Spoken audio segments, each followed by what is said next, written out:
Steve, what are these 5 principles that you speak of? Yeah, so the 5 principles, so the pinnacle top of the mountain. So to get to the top of the mountain, there are 5 principles that are really important to keep in mind. The first one is people.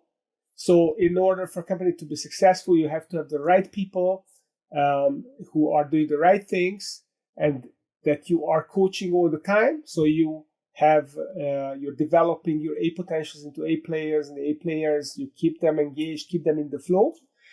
You also need to have a powerful purpose. Any company has to have, it's not enough just to make money and to pay, to make payroll and to pay the bills. Companies are here because they have a societal purpose that they fulfill. They have a good that they are doing for people, and that's how they make money. So it's really important that we are clear on that and we articulate that and we share it with the team. So we are clear on our vision. We are clear on how we're going to get there. What is our strategy? And we create the alignment in the organization so that everyone is going in the same direction. So that's purpose. The third element is playbooks. So when you have the right people and you have the right purpose and everyone knows where we're going, then you want to make sure that you create the playbook so that you record the right and best way of doing things for your people so that you can bring more people on board. They know exactly what to do. You create the consistency and the scalability in the business so that everyone is working effectively and optimally. And then you also want to create a cadence of discipline execution so that you perform at a high level. You have a strategic planning process. You set goals. You have metrics that you're measuring everyone in the company, and you also have a set of meetings where you make sure that people are holding each other accountable. And ultimately, if you do all these things right, then profit is going to be a byproduct. But we can take it a level higher and we can say, okay, but what is the highest level of profitability in your industry? What is the top septile of the top echelon of players? What is their profitability and how are we going to get there? So engineer the business so you deliver a top septile or an elite level of profitability. And then how do you sustain it in the long term? So how to create what I call a strategy stack in your business, a set of differentiating activities that in combination will give you this power to continue to sustainably be profitable at the elite level and generate the cash that will help you grow the business and make it a really successful business that gets to the top of your mountain. Thank you for that. Did you say, what was the last one? It's profit. So how do you create that elite level of profitability that you can sustain over the long term?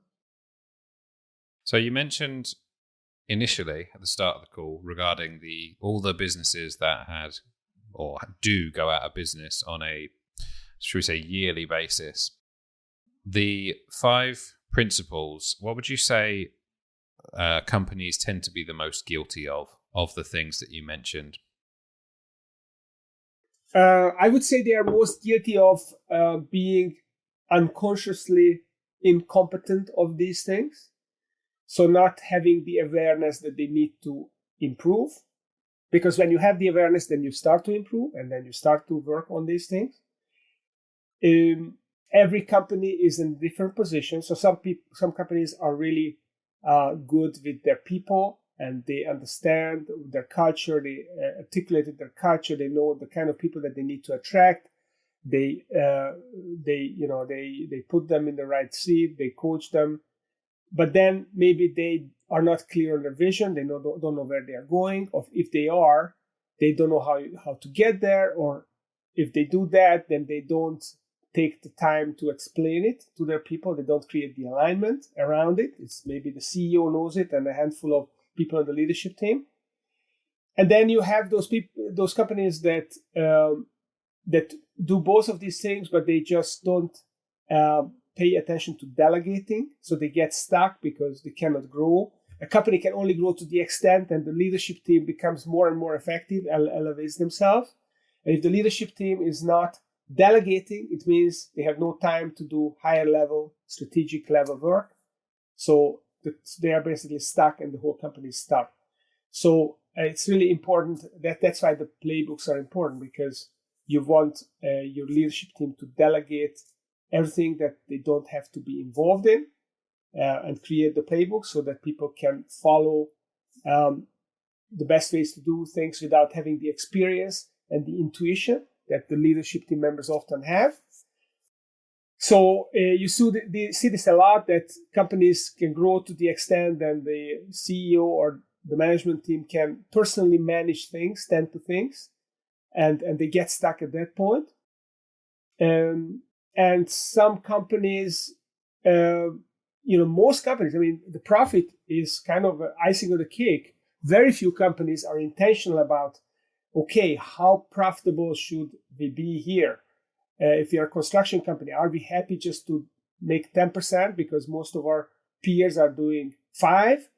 Or we want to be at the elite level of 15 to 20%, and we figure out how we engineer a business that can deliver that kind of profitability.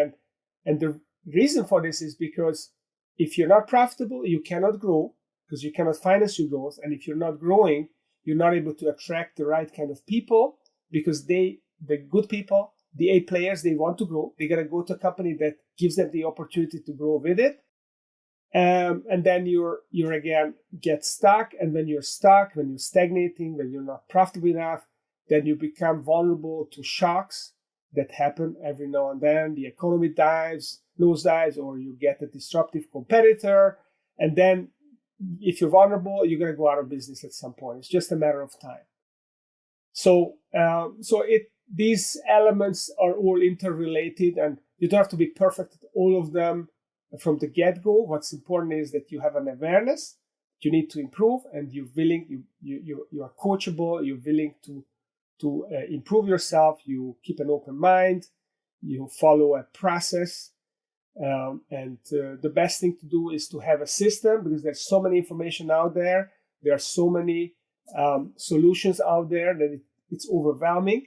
But when you have a system which is a limited set of principles and approaches and consistent, then you can just follow the system and you're going to get there. Like, I guess this is what you do with your clients as well in the marketing, right? I'm sure you have systems and you follow that to help your clients.